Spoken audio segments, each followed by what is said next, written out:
मध्य प्रदेश तक न्यूज, खबर को दिखेगी अंजाम चाहे जो हो। इसकी नाराजगी नारायण त्रिपाठी, काय के नारायण त्रिपाठी?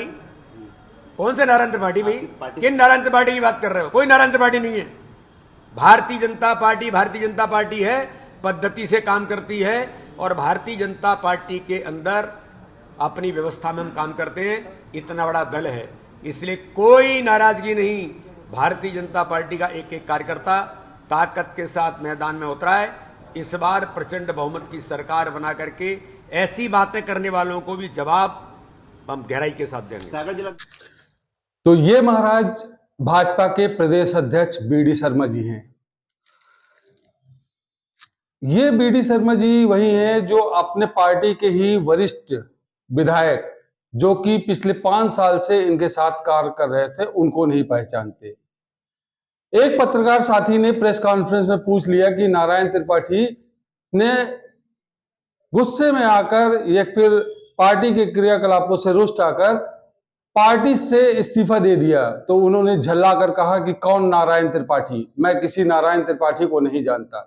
जबकि मैहर में अगर आना हो तो और मां शारदा के दरबार में जाना हो तो नारायण त्रिपाठी के साथ ही दर्शन करना पसंद करते थे। लेकिन ये वही बीडी शर्मा जी हैं जो अपने ही विधायक को नहीं पहचानते, ऐसा कहना है। आपने ये पूरी क्लिप सुनी है और इस पूरी क्लिप में उन्होंने एक झल्लाहट भरा अपना जवाब दिया, क्योंकि तत्काल में ही बीडी शर्मा जी से एक सवाल पत्रकार ने पूछ लिया था कि नारायण त्रिपाठी ने पार्टी से त्यागपत्र दे दिया है, तो उनका जवाब कुछ इस तरह सा था जैसा अभी आपने वीडियो में देखा है। राजनीति कुछ इस हद तक बढ़ गई है कि अपने ही पार्टी के वरिष्ठ नेता को बीडी शर्मा प्रदेश अध्यक्ष जो हैं वो नहीं पहचानते हैं। और क्यों ना हो, इनके पांव जहां जहां पड़े हैं वहां वहां संगठन का बंटाधार हो गया है। ऐसा ही कुछ हाल हम आपको बताएंगे इस पूरी चर्चा में कि क्यों हुआ है इस तरह के झल्लाहट और इस तरह के पार्टी का जो रुझान है, जो पार्टी के खिलाफ लगातार बगावत का दौर चल रहा है। इसमें हम आपको लगातार सब चीजें बताएंगे। नमस्कार, आदाब, सलाम, मैं हूं इस्लाम और आप देख रहे हैं मध्य प्रदेश तक।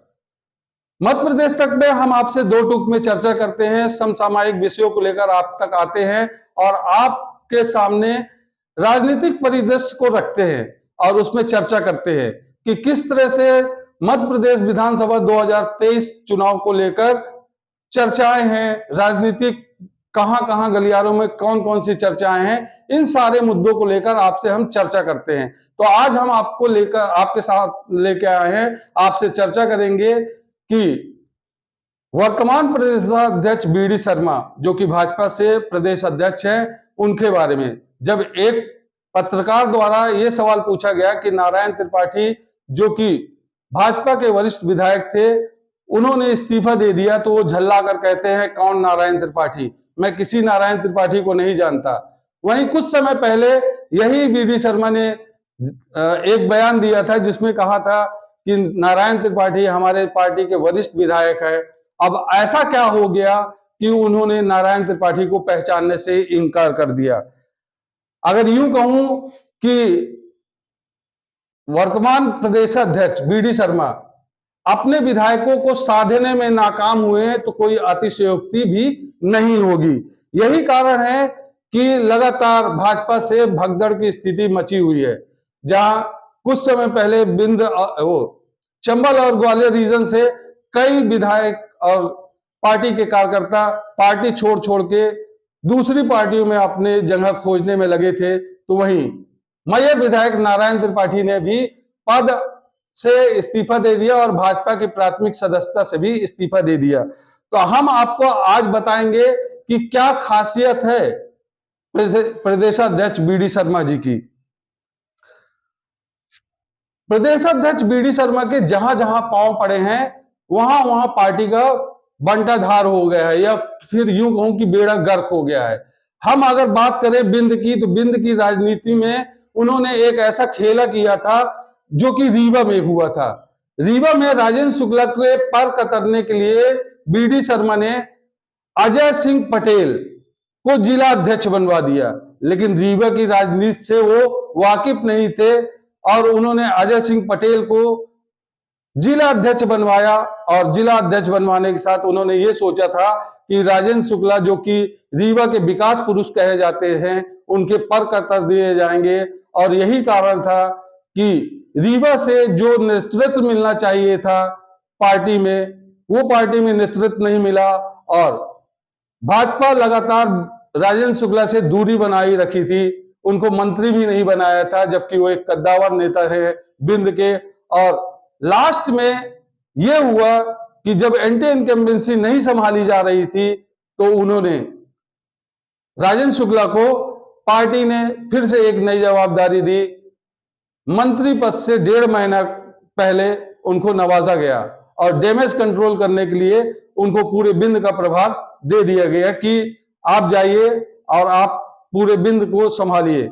इस तरह से अगर देखा जाए तो न तो पर कतर पाए बीडी शर्मा, लेकिन पार्टी का बेड़ा गर्क जरूर कर दिया।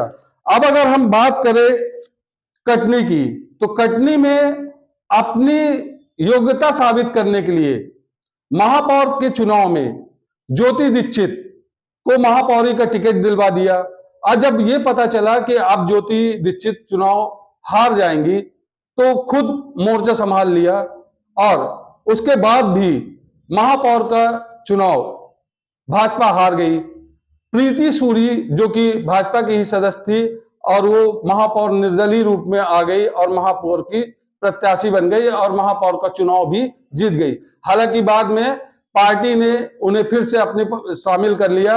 ज्योति दीक्षित भी विधायकी का टिकट इस बार मांग रही थी विधानसभा चुनाव के लिए, लेकिन ज्योति दीक्षित जैसे ही कटनी विधानसभा की टिकट फाइनल हुई, और वैसे ही ज्योति दीक्षित, जो कि प्रदेशाध्यक्ष बीडी शर्मा की खासम खास बताई जा रही थी, पार्टी के पद से प्राथमिक सदस्यता से इस्तीफा दे दिया और निर्दलीय चुनाव लड़ने का ऐलान कर दिया। तो ये ऐसी कुछ कहानियां हैं जो हम आपको लगातार सुना रहे हैं। और इसमें अगर बात करूं कि पन्ना और कटनी लोकसभा सीट होती है खजुराहो, खजुराहो से बीडी शर्मा को प्रत्याशी बनाया गया, लोकसभा चुनाव लड़ाया गया। जब कटनी जिले के दौरे पर थे बीडी शर्मा, उनको यह पता चला कि कटनी में ऐसी 11 ट्रेनें हैं, मतलब 11 ट्रेनें तो 22 जोड़ी ट्रेनें ऐसी है, 11 जोड़ी ट्रेनें ऐसी है जो कटनी में जिनका स्टॉपेज नहीं है। लेकिन बीडी शर्मा ने कहा कि मैं इन ट्रेनों को रुकवाने का काम करूंगा, लेकिन कार्यकाल खत्म होने को आया है। 11 ट्रेनें तो दूर, नई ट्रेनें भी शुरुआत नहीं हो पाई हैं। तो अब कैसे कारनामे इनके हैं ये आप ही जान सकते हैं। झल्लाना इनका काम है, खिसियाना इनका काम है। लेकिन अगर देखूं तो कोई भी काम जो वादा इन्होंने किया वो कभी भी पूरा नहीं किया। उदाहरण आपके सामने है, रीवा हो, रीवा में पार्टी का बेड़ा गर्क किया, कटनी में ज्योति दीक्षित को टिकट दिलवाकर यह साबित करना चाह रहे थे कि ज्योति दीक्षित उनके खेमे की है। लेकिन विधानसभा चुनाव के ऐन वक्त पे जब ज्योति दीक्षित को विधानसभा का टिकट पार्टी ने नहीं दिया तो उनकी ही खेमे की ज्योति दीक्षित पार्टी छोड़कर रफू चक्कर हो गई। तो अगर हम बात करें कि उन्होंने एक वादा किया था कि कटनी में 11 ट्रेनें जो नहीं रुकती है उनका स्टॉपेज करवाएंगे, लेकिन उनका कार्यकाल खत्म होने को आया है। उन 11 जोड़ी ट्रेनों का भी कोई आता पता नहीं है। अब कुछ ही समय बचे हैं लोकसभा चुनाव खत्म होने में, फिर भी उनका कोई आता पता नहीं है कि 11 जोड़ी ट्रेनें रुकेंगी भी कि नहीं रुकेंगी। लेकिन खिसियाहट कोई इनसे पूछे। अब अगर हम बात करें इन्हीं के लोकसभा क्षेत्र पन्ना और कटनी की, पन्ना और कटनी के मध्य में शाहनगर तहसील है। शाहनगर पवई विधानसभा क्षेत्र में आता है, जो कि खजुराहो विधानसभा लोकसभा के अंतर्गत है। और खजुराहो से सांसद है भाजपा के प्रदेशाध्यक्ष बीडी शर्मा। बीडी शर्मा के लोकसभा क्षेत्र में एक गांव है बर्रो, महगांव बर्रो। इस महगांव बर्रो में आदिवासी बहुल है, और ये आदिवासी बहुल ऐसा है जहां पे पूरी तरह से दूर दूर तक आदिवासियों का ही डेरा है। लेकिन अगर जब इनको किसी चीज की जरूरत होती है तो इनका मुख्यालय 120 किलोमीटर दूर, जिला मुख्यालय 120 किलोमीटर दूर, तो वहीं तहसील मुख्यालय 60 किलोमीटर दूर शाहनगर है। ऐसे में जब इनके क्षेत्र के वोटरों को जरूरत होती है इनकी, तो ये उस जगह तक पहुंच ही नहीं पाती। कुछ ग्रामीणों का तो यहां तक कहना है कि लोकसभा का चुनाव हो गया, हमारे गांव में बीडी शर्मा जो कि लोकसभा के प्रत्याशी थे नहीं पहुंचे, जीतने के बाद भी वो अभी तक नहीं पहुंचे। यही विडंबना पूरे क्षेत्र में बसी हुई है और उस क्षेत्र के लोग ये कहते हैं कि लोकसभा चुनाव जीत गए, लोकसभा के सदस्य हो गए, प्रदेशाध्यक्ष हो गए, लेकिन हमारे गांव में कभी उन्होंने कदम नहीं रखा।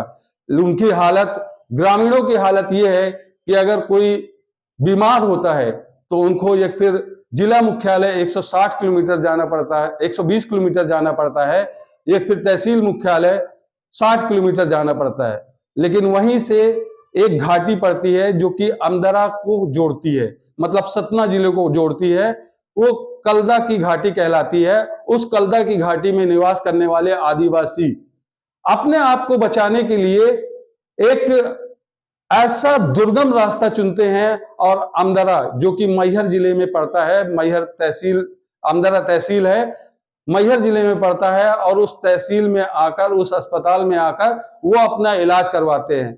इतना दुर्गम रास्ता है कि उधर पे चलने और उतरने में ही सांसें फूल जाती हैं। लेकिन बीडी शर्मा भाई साहब ऐसे हैं कि उनको देखने भी मुनासिब नहीं समझा कि एक बार वो अपने ही क्षेत्र के वोटरों की चिंता कर लें या फिर एक ही बार अपने वोटरों का हाल जान ले। कमोबेश हम आपको जो तस्वीर पीछे दिखा रहे हैं, ये तस्वीर अमदरा घाटी की है, पन्ना घाटी की है। पन्ना में ये डिस्ट्रिक्ट, ये आता है क्षेत्र, जहां से अमदरा मात्र 5 किलोमीटर पड़ता है। और घाटी उतरने के साथ, जब ये घाटी उतरते हैं दुर्गम रास्तों से, तब कहीं जाकर ये स्वास्थ्य लाभ लेते हैं। मतलब मैहर जिले में आते हैं, अमदरा तहसील के सामुदायिक स्वास्थ्य केंद्र में पहुंचते हैं और अपने आप को स्वस्थ रखने के लिए इलाज करवाते हैं। लेकिन लोकसभा सांसद जो बन गए, खजुराहो से सांसद हैं बीडी शर्मा, एक बार भी हाल लेने नहीं पहुंचे इस गांव में। तो ये इस तरह से झल्लाना चिल्लाना इनकी फितरत है, लेकिन अपने ही लोगों का ख्याल रखना इनको नहीं आता है। हमने आपको 2-4 किस्से बताए और इन 2-4 किस्सों में अगर नारायण त्रिपाठी का किस्सा जोड़ लिया जाए, जो कि अपने आप में ही एक नेता है, एक ब्रांड है, और उस ब्रांड को अगर कोई नहीं पहचानता है तो वो एक दुर्भाग्यपूर्ण कहानी है कि क्यों ऐसे शख्स को नहीं पहचानता। अब नारायण त्रिपाठी हालांकि भाजपा के पद से इस्तीफा दे दिया है, विधायक पद से इस्तीफा दे दिया है, भाजपा की प्राथमिक सदस्यता से भी इस्तीफा दे दिया है, तो पहचानना न पहचानना ये एक व्यक्तिगत बात होती है। अगर इस तरह से झल्लाहट ही दिखानी थी तो शुरू से दिखाते। 5 साल आपके साथ उन्होंने काम किया है, लगातार 2014 से भाजपा के लिए काम कर रहे थे और आप उस समय भाजपा में भी थे, भाजपा के ही विधायक थे और भाजपा के लिए आपके साथ में उन्होंने काम किया। लेकिन फिर भी आप ऐसी झिल्लाहट दिखा रहे हैं जैसे कोई आम व्यक्ति हो। साहब, आम व्यक्ति नहीं है, बहुत खास है मैहर की जनता के लिए। तो ये थी हमारी वीडियो बीडी शर्मा को लेकर कि किस तरह से वो नारायण त्रिपाठी के एक सवाल को लेकर झल्ला रहे हैं भरे कॉन्फ्रेंस में, भरे पत्रकार वार्ता में। तो ये झल्लाहट दिखाती है कि कहीं ना कहीं नुकसान हुआ है और नुकसान की भरपाई हो पाएगी कि नहीं हो पाएगी, पार्टी अपना रुख किस तरह से अपनाएगी, ये देखने वाला वक्त ही बताएगा। यानी कि आने वाला वक्त बताएगा कि पार्टी में इस तरह का जो वक्तव्य है सही है कि नहीं। आपको अगर हमारा वीडियो पसंद आया हो तो उसको लाइक करें, कमेंट सेक्शन में अपनी राय दें और चैनल को सब्सक्राइब करें ताकि आप तक हमारा वीडियो पहुंच सके। अभी तक के लिए मुझे इजाजत दें। नमस्कार, जय हिंद। न बेमतलब के मुद्दे, न बेमतलब की बहस, खबर सिटी से लेकर गांव तक की, संसद से लेकर सड़क तक की, मध्य प्रदेश तक है। मध्य प्रदेश के करोड़ों लोगों की भरोसेमंद आवाज। मध्य प्रदेश तक न्यूज, खबर तो दिखेगी, अंजाम चाहे जो हो।